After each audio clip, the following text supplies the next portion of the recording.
Sakhi, the House of Kanchi Weaves, Telangana, Andhra Pradesh. నమస్తే రమగారు. నమస్తే జయ. రమగారు, మనము శరన్నవరాత్రుల్లోని 7వ రోజులో ఉన్నాం. ఈ రోజు యొక్క విశిష్టత సప్తమి మూలా నక్షత్రం.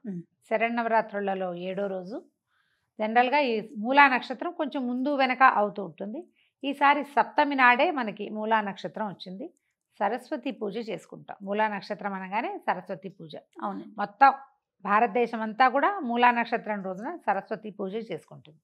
అయితే ఇక్కడ ఒక విశేషం చెప్పాలి.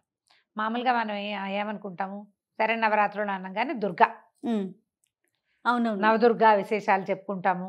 తర్వాత అమ్మవారు మనకి కనపడే స్వరూపం నవరాత్రులు అనగానే ఒక సింహం మీద కూర్చుని అష్టభుజిగా ఉండి ఒక అంటే ఉగ్రరూపంతో దూకుతానన్నట్టుగా కనపడేటువంటి స్వరూపంలోనే అమ్మ జ్ఞాపకం వస్తుంది మనకి. అవును. అయితే నార్త్ ఇండియాలో ఒక తెగ పూర్తిగా సారస్వత నవరాత్రులుగా చేస్తారట వీటిని. నవరాత్రులు 9 రోజులు చేయకుండా మూలా నక్షత్రం నాడు మొదలుపెట్టి సారస్వత పంచకం అంటారు. కుదిరితే 4 రోజులు 5 రోజులు, లేకపోతే 4 రోజులే వస్తే 4 రోజులైనా సరే పూర్తిగా సరస్వతికే అంకితం చేస్తారు. మన విధానాన్ని ఎట్లా వెళ్తాం మనం, మహాకాళి, మహాలక్ష్మి, మహాసరస్వతి స్వరూపాలు కదా. ఈ చివరి రోజుల్ని సరస్వతి పూజ నుంచి అష్టమి, నవమి, దశమి అవి 3 రోజులు కదా. సరస్వతి పూజ ఒక రోజు, 4 రోజులు. ఏకాదశి నాడు విసర్జన చేస్తారు. ఓహో, అమ్మవారిని సారస్వతంగానే చేసుకుంటారు. అక్కడ పూర్తిగా సరస్వతి అంటే ఇక విద్యాస్వరూపిణి, జ్ఞానస్వరూపిణి. మనకి ధనం ఒకటి ఉంటే చాలదు, విద్యాలక్ష్మి కావాలి. ఆ విద్యాలక్ష్మి స్వరూపమే సరస్వతి స్వరూపం. జ్ఞానమే ఆవిడది. పూర్తిగా జ్ఞాన రూపమే సరస్వతి దేవి. శుద్ధ సాత్విక స్వరూపంలో కనబడుతుంది. తెల్లని వస్త్రాలు, తెల్లటి పుండరీకం తామర పూలో కూర్చుంటుంది, హంసవాహినిగా ఉంటుంది, వీణ వాయిస్తూ ఉంటుంది. లలిత కళలు అమ్మవారిని ఆశ్రయిస్తే లభిస్తాయి. దీనికోసమని చదువుకునే వాళ్ళల్లో చాలామంది సంస్కృతం కానీ ఏదైనా ఇట్లా శాస్త్రీయ విద్యలు ఉంటాయి, జ్యోతిష్యము అవి చదువుకుంటారు కదా, వాళ్ళందరూ కూడా నార్త్ ఇండియా అంతా సరస్వతి పూజగానే ఈ రోజున మొదలు పెట్టుకుని ఏకాదశి దాకా చేస్తారు. ఓహో, ఇది ఒక పద్ధతి. కొన్ని చోట్ల ఉంది భారతదేశంలో, మన వైపు కంటే బెంగాల్లో కొన్ని చోట్ల, తర్వాత బీహార్లో కొన్ని చోట్ల, కాశ్మీర్లో కొన్ని చోట్ల, అట్లా కొన్ని చోట్ల ఉందట. కానీ మనం మాత్రం ఈ మొత్తం రోజుల్లో అన్ని రోజులు చేసినా చేయకపోయినా మూలా నక్షత్రం నాడు ప్రతి పిల్లవాడి పుస్తకం మీద శ్రీకారం చుట్టేస్తాం. అవును అవును, పిల్లల పుస్తకాల మీద శ్రీకారాలు రాసుకుంటాము. అమ్మవారిని ఈ స్వరూపంలో మనం పూజ చేసుకుంటాం. అయితే ఈ రోజున శరన్నవరాత్రుల సందర్భంగా ఇంద్రకీలాద్రి మీద కనకదుర్గమ్మ వారి దేవస్థానంలో సరస్వతి అవతారాన్ని వెలయిస్తారు. అమ్మవారి వీణా పుస్తక పాణిగా కనపడుతుంది. మనం ఇవి చెప్పేటప్పుడు శ్లోకాలు చెప్పాలంటే మొదట శుక్లంభద్రం చెప్పి తర్వాత సరస్వతి నమస్తుభ్యమే చెప్తాం. అవునండి. విద్యారంభానికి ప్రతి విద్యకి ఆలవాలము ఆశ్రయభూత సరస్వతీదేవి. అయితే అమ్మవారికి తెల్లని పాల పాయసము అది చేసి పెడతారు. పాలతోటి చేసిన పాయసం అంటే పంచదారతోటి చేస్తేనే మనకు తెల్లగా వస్తుంది. బెల్లం వేసేసరికి రంగు మారిపోతుంది కదా. తెల్లని పాయసాన్ని నివేదన చేస్తారు. తెల్లది లేదా ఇట్లా గోధుమ రంగు వస్త్రాలని అమ్మవారికి సమర్పించవచ్చు. తెల్లటి వస్త్రం సమర్పిస్తే ఆ తెల్లవి ఎవరికైనా ఇవ్వడానికి కొంచెం వెనకాడతారు, ఒక అనుమానంగా ఉంటుంది. అమ్మవారికి అలంకరించేటప్పుడు శ్వేతాంబరధారిణి అలా చెప్పుకుంటాం, శ్వేతాంబరధారిణిగా చెప్పేటప్పుడు.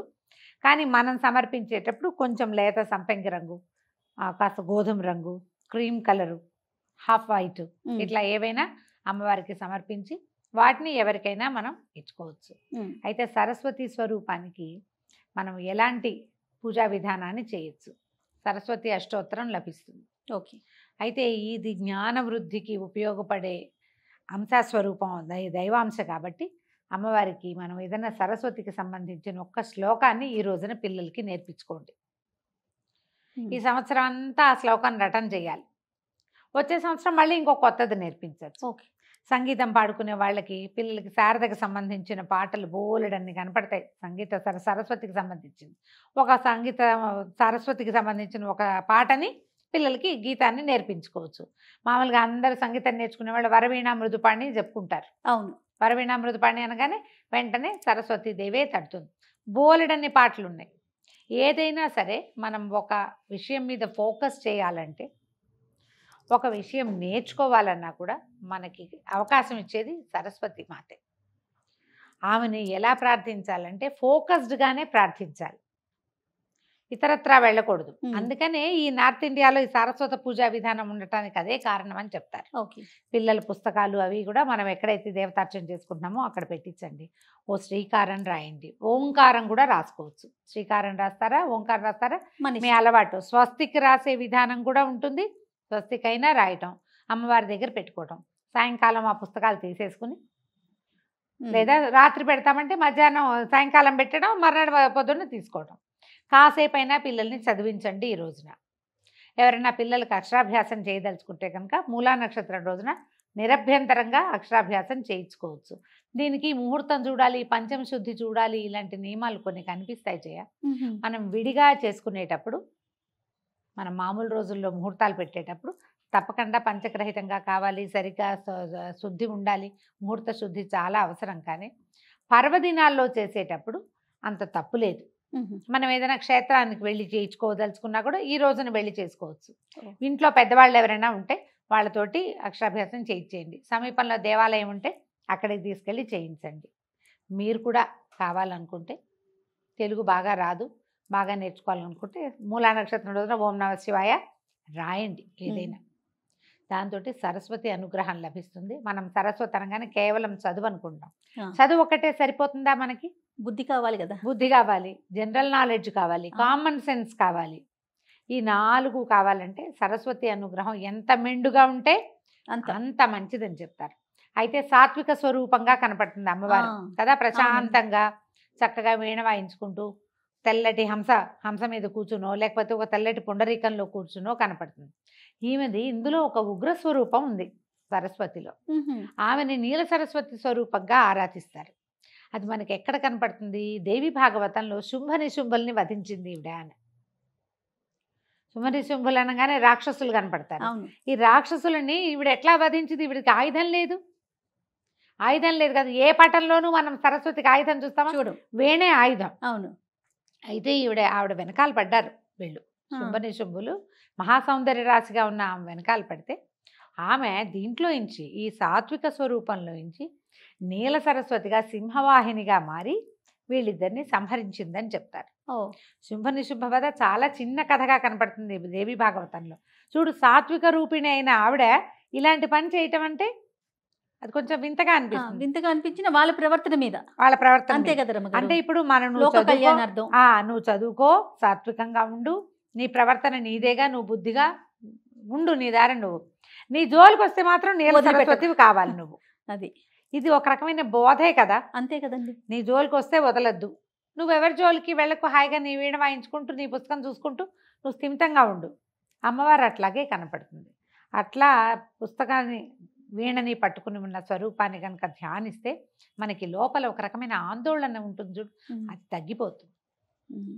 ఏదైనా చదువుకోవాలంటే ప్రెషర్ఫుల్గా చదవకూడదు, ప్రశాంతంగా చదవాలి. ఇప్పుడు మన విద్య ఎట్లా అయింది? ఎంతసేపు కూడా పరిగే, అంతే కదండి. పరుగు, పోటీ, అంకెలు, దాంట్లోనే ఉంటున్నాం. ఆ పోటీ నుంచి మనని కొంచెం పక్కకి తీసుకెళ్ళాలంటే సంవత్సరానికి ఒక్కసారైనా పిల్లలకి ఈ సరస్వతి సాత్విక స్వరూపంలో ఉన్న సరస్వతి అమ్మవారి పూజ చేయించడం, వాళ్ళ పుస్తకాలు అక్కడ పెట్టించడం, కాసేపు దండం పెట్టుకుని అయినా ప్రశాంతంగా చదువుకోండి. అవసరమైనప్పుడు విజృంభించు, అక్కర్లేనప్పుడు ప్రశాంతంగా ఉండు. ఉండు. అదే కదా సరస్వతి స్వరూపం చూపిస్తుంది. అవును. ఆ స్వరూపాన్ని ధ్యానిస్తూ ఈ రోజున అమ్మవారికి తెల్లని పాల పాయసాన్ని, పాల పూరీలు, పాలతోటి చేసిన ఏ పదార్థాన్నైనా కొంచెం రంగులు మారకుండా తెల్లటి దాన్ని, తీపి పదార్థాన్ని నివేదన చేయొచ్చు. ఇలా సరస్వతి పూజని ముందుకు తీసుకెళ్దాం. మన బాసర పుణ్యక్షేత్రంలో కూడా చాలా బాగా జరుపుతారు రమ్మగారు. అవును, మూలా బాసరలో నక్షత్రం చేస్తారు. అప్పుడు. మూలా నక్షత్రం ఎక్సలెంట్ గా చాలా బాగా అవును. జరుగుతుంది. శృంగేరి శారదాంబ శారదాంబ దగ్గర దగ్గర. బాగా జరుగుతుంది. అవును. తర్వాత ఏమో మనకి ఇక్కడ వర్గల్లో జ్ఞాన ఆ. సరస్వతి అమ్మవారి దేవాలయం, అక్కడ కూడా విశేషంగా చేస్తారు. ఎక్కడైనా మూలా నక్షత్రం చాలా విశేషమైంది.